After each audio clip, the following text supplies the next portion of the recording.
Enfin bref. Alors que l'année touche à sa fin, le plateau de la saison 2020 devient de plus en plus défini. Alfa Romeo a confirmé la prolongation de Antonio Giovinazzi aux côtés de Kimi Räikkönen pour une saison supplémentaire en misant sur la stabilité. Stabilité importante pour les progrès de l'équipe d'après le champion 2007 qui félicite son coéquipier au passage. It's a great achievement and congratulations. La prolongation du pilote italien met ainsi un terme définitif aux chances de Nico Hülkenberg de rester en Formule 1. Frédéric Vasseur, manager de Alfa Romeo, confie que la décision aura été difficile à prendre. C'est sûr que les débuts d'Antonio n'ont pas été au niveau des exigences de l'équipe, mais tant que Ferrari continuera à payer son baquet et de nous fournir toutes les ressources dont nous avons besoin, nous serons heureux de lui donner tout le temps qu'il lui faudra pour se mettre au niveau. Sauf évidemment si Hülkenberg arrive avec des valises pleines de billets pour acheter sa place. À ce moment-là, c'est sûr, on étudiera la question à nouveau. Red Bull a confirmé Daniel Kvyat et Pierre Gasly chez Toro Rosso pour 2020. L'écurie italienne qui sera renommée Alpha Tauri sera officiellement constituée pour la première fois d'un line-up d'anciens pilotes Red Bull.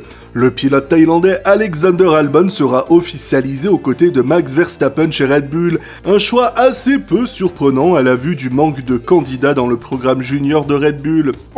C'est pas la folie avec tous ces abrutis de branquignoles. C'est dur de savoir ce qu'on va en faire. Malheureusement, pour la guerre, on n'a pas de nouveau Vettel ou Verstappen en stock. Donc on doit faire avec ce qu'on a.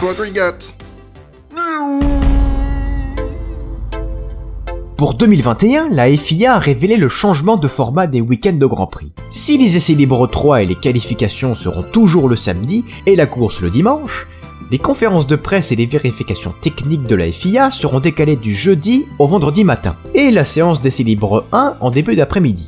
C'est une des nouveautés qui me plaît le plus, de savoir que la FIA fera les vérifications techniques le vendredi matin plutôt que le jeudi va énormément apporter au spectacle. Ça va être vraiment génial et je suis impatiente de voir ça. Ça va vraiment ouvrir de nouvelles perspectives pour les fans. Liberty Media a fait un super travail. Outre cette révolution majeure dans le déroulement des week-ends, la réglementation comprendra entre autres des cockpits renforcés, un cap budgétaire et d'autres petits changements sans importance.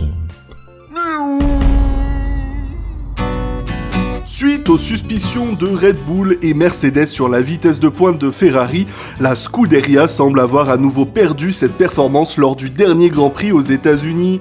Un week-end à nouveau difficile pour les voitures au cheval cabré, Charles Leclerc étant un distant 4ème et Sébastien Vettel abandonnant à cause d'une rupture de suspension. Des rumeurs se font entendre exprimant que l'écurie italienne aurait enfreint le règlement technique et serait revenue en arrière pour ne pas être pénalisée. Mattia Binotto déclare en exclusivité à Enfin Bref: Je ne peux pas vous expliquer cette perte de performance, car si je vous l'expliquais, je révélerais des informations qui nous compromettraient dans notre procès pour diffamation contre Red Bull.